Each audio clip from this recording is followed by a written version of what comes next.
Provengo de una estirpe que se ha distinguido por el vigor de su fantasía y el ardor de su pasión. Los hombres me han llamado loco, pero no está esclarecida la cuestión de si la locura es o no lo sublime de la inteligencia, de si buena parte de lo que es glorioso, todo lo que es profundo, no surge de una dolencia del pensamiento, de unos modos del espíritu exaltado a expensas del intelecto general. Los que sueñan de día tienen conocimiento de muchas cosas que escapan a los que sueñan únicamente de noche. En sus grises visiones captan vislumbres de la eternidad y se estremecen, al despertarse, viendo que han estado al borde del gran secreto. A retazos aprenden algo de la sabiduría del bien y aún más de la del mal. Penetran no obstante sin timón ni brújula, en el vasto océano de la luz inefable, y de nuevo como los aventureros del geógrafo Nubio. Agresisud mare tenebrarum, quid in eoeset exploraturi. Digamos entonces que estoy loco, reconozco al menos que hay dos condiciones distintas en mi existencia espiritual.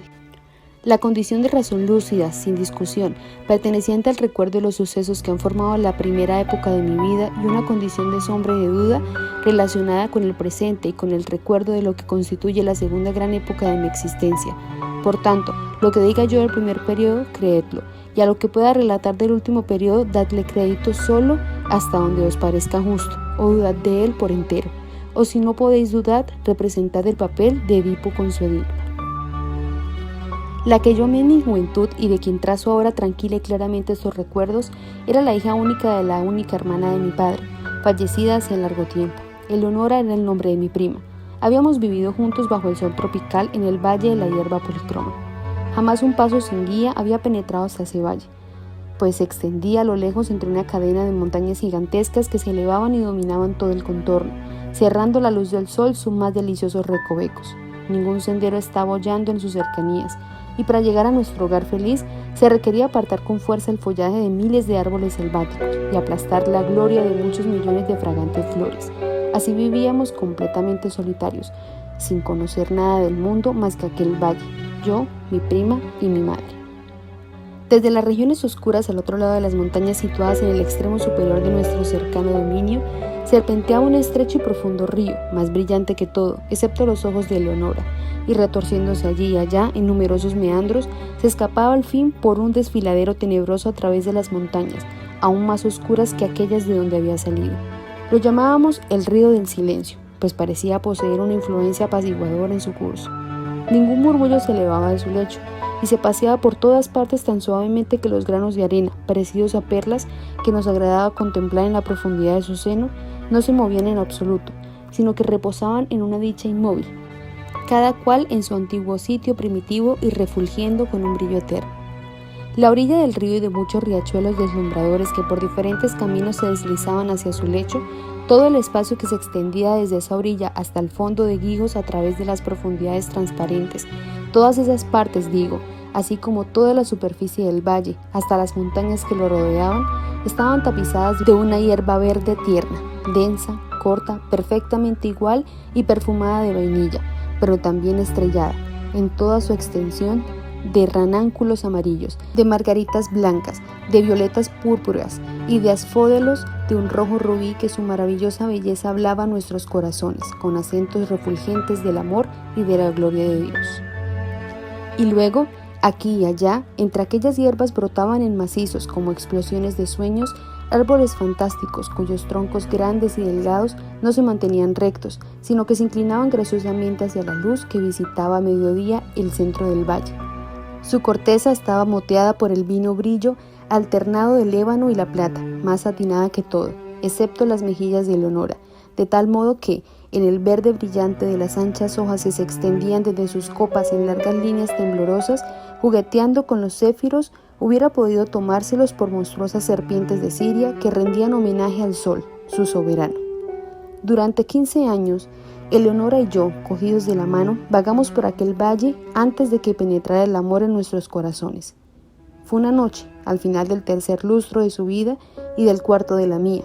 estando sentados encadenados en un mutuo abrazo bajo los árboles serpentinos y contemplando nuestra imagen en las aguas del río Silencio. No pronunciamos palabra alguna durante el final de aquel delicioso día,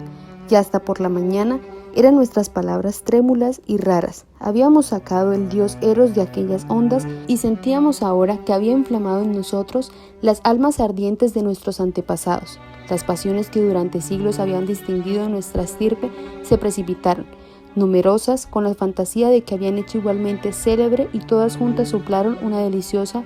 beatitud sobre el valle de la hierba policroma. Se apoderó de todas las cosas un cambio. Flores extrañas, brillantes, estrelladas, se precipitaron de los árboles donde no se había dejado ver alguna flor. Las tonalidades del verde tapiz se hicieron más intensas. Una a una se retiraron las blancas margaritas, y en su lugar brotaron 10 asfódeos de un rojo rubí. Y estalló por todas partes la vida en nuestros senderos, pues el largo flamenco, que no conocíamos todavía, con todos los alegres pájaros de colores ardientes, desplegó su plumaje rojo ante nosotros. Peces de plata y de oro poblaron el río, de cuyo seno salió poco a poco un murmullo que llegó a henchirse, por último, en una melodía acusadora, más divina que la del arpa de Eolo, más dulce que todo, excepto la voz de Leonora. Y entonces, una nube voluminosa, que habíamos acechado largo tiempo en las regiones de Éspero, emergió de ellas, chorreante toda de rojo y de oro, e instalándose apaciblemente encima de nosotros, descendió cada vez más baja, hasta que descansaron sus bordes sobre los picos de las montañas, transformando su oscuridad en magnificencia y encerrándonos, como para la eternidad, en una magnífica prisión de esplendor y de gloria. Tenía Eleonora la belleza de los serafines, pues era una doncella sin artificio e inocente como la breve vida que había pasado entre las flores. Ninguna astucia encubría el fervor del amor que animaba su corazón, y escrutaba ella conmigo los más íntimos repliegues de éste, mientras vagábamos juntos por el valle de la hierba policroma, y hablábamos de los poderosos cambios que se habían manifestado recientemente. Por fin, habiéndome un día hablado, deshecha en lágrimas de la cruel transformación postrera que guarda a la pobre humanidad, no soñó desde entonces más que con aquel tema doloroso, mezclándolo en todos nuestros coloquios, de igual modo que en las canciones del bardo de Shiraz se presentan las mismas imágenes obstinadas en cada variación importante de la frase. Había ya visto que estaba el dedo de la muerte sobre su seno, y que como la efímera no había madurado perfectamente en belleza más que para morir, pero para ella todos los terrores de la tumba estaban contenidos en un pensamiento único, que me reveló un día, al anochecer, a orillas del río Silencio. La afligía pensar que, después de haberla enterrado en el valle de la hierba policroma, abandonaría yo para siempre aquellos felices retiros y que trasladaría mi amor, que ahora era tan apasionadamente suyo por entero, hacia alguna joven mundana, frívola y vulgar. Y de cuando en cuando me arrojaba una precipitación a los pies de Eleonora y le ofrecía jurar ante ella y ante el cielo que no contraería nunca matrimonio con una hija de la tierra, que no sería, en modo alguno, infiel a su amada memoria ni al recuerdo del ferviente afecto que ella me consagraba. E invoqué al Todopoderoso Regulador del Universo, como testigo la piadosa solemnidad de mi voto, y la maldición con la que les supliqué que me aniquilasen, él y ella una santa del paraíso si llegaba a ser perjuro, implicaba un castigo de un horror tan prodigioso que no puedo confiarlo al papel. Y ante mis palabras brillaron los ojos brillantes de Eleonora, con un fulgor más vivo, y suspiró como si su pecho se sintiese aliviado de un peso mortal, y tembló y lloró muy amargamente, pero aceptó mi juramento, pues ¿qué era ella sino una niña? Y mi juramento hizo más suave su lecho de muerte. Y pocos días después, al morir apaciblemente, me decía que a causa de lo que yo había hecho por el reposo de su alma, velaría por mí con esa misma alma, y que si le estaba permitido vendría a hacerse visible a mí durante las horas de la noche, pero que si semejante cosa sobrepasaba los privilegios de las almas en el paraíso, ella sabría, al menos, darme frecuentes signos de su presencia, suspirando por encima de mí en las brisas de la noche, o llenando el aire que yo respirase con el perfume tomado del incensario de los ángeles. Y con estas palabras en los labios exhaló su inocente vida, marchando así el final de la primera época de la mía. Hasta aquí he hablado fielmente, pero cuando paso esta barrera formada en la ruta del tiempo que por la muerte de mi bien amada y avanzo por el segundo periodo de mi existencia, siento que se adensa una nube sobre mi cerebro y yo mismo pongo en duda la perfecta cordura de mi memoria. Pero dejadme continuar. Los años se arrastraron pesadamente uno por uno y seguí habitando en el valle de la hierba policroma. Sin embargo, había tenido lugar allí un segundo cambio en todas las cosas. Las flores estrelladas se hundieron en el tronco de los árboles y no reaparecieron más. Las tonalidades del verde tapiz se apagaron. Uno por uno fenecieron los asfódelos de un rojo rubí y en su lugar brotaron por decenas las oscuras violetas, semejantes a pupilas, que se convulsionaban dolorosamente, rebosantes siempre de lágrima de rocío. Y se alejó de nuestros senderos la vida, pues el largo flamenco no desplegó ya su plumaje rojo ante nosotros, sino que levantó el vuelo tristemente del valle hacia las montañas con todos los alegres pájaros de colores ardientes que habían acompañado su llegada. Y los peces de plata y de oro huyeron nadando por el desfiladero hacia el extremo inferior de nuestro dominio, y no volvieron a embellecer nunca más el delicioso río. Y aquella música acariciadora, que era más dulce que el arpa de Olo y que todo, excepto la voz de Leonora, murió poco a poco en murmullos que iban debilitándose insensiblemente, hasta que el arroyo recobró todo él la solemnidad de su silencio original. Y luego, al cabo, se elevó la voluminosa nube y abandonando las crestas de las montañas sus antiguas tinieblas, cayó de nuevo en regiones de éspero y se llevó lejos del valle de la hierba policroma el espectáculo infinito de su púrpura y de su magnificencia. Entretanto,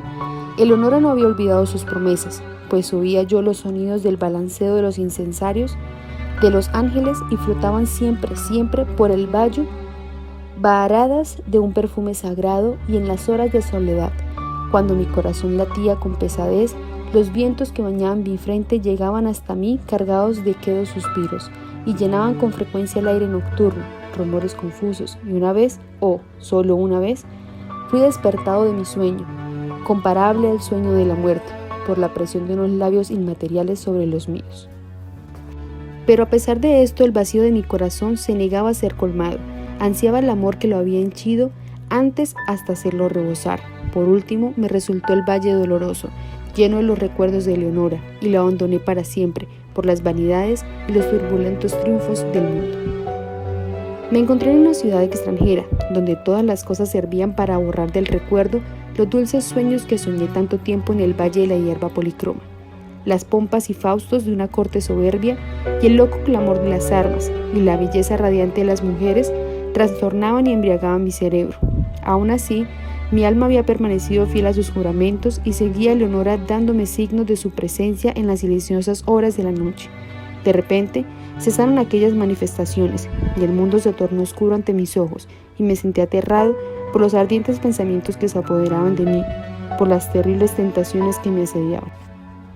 Porque vino de alguna distante, muy distante y desconocida comarca, a la alegre corte del rey, a quien yo servía una doncella cuya belleza rindió enseguida todo mi corazón desleal, ante cuyo estrado me postré sin lucha, con la más ardiente y la más abyecta idolatría de amor. ¿Qué era realmente mi pasión por la joven del valle, comparada con el fervor, el delirio y el éxtasis arrebatador de adoración en lágrimas a los pies de la etérea Ermengarda? Oh, cuán fúlgida era la cefárica Ermengarda, y esta idea no dejaba espacio para ninguna otra. Oh, cuán divina era la angelical Ermengarda, y cuando me sumía en las profundidades de sus ojos memorables solo pensaba en ellos y en ella.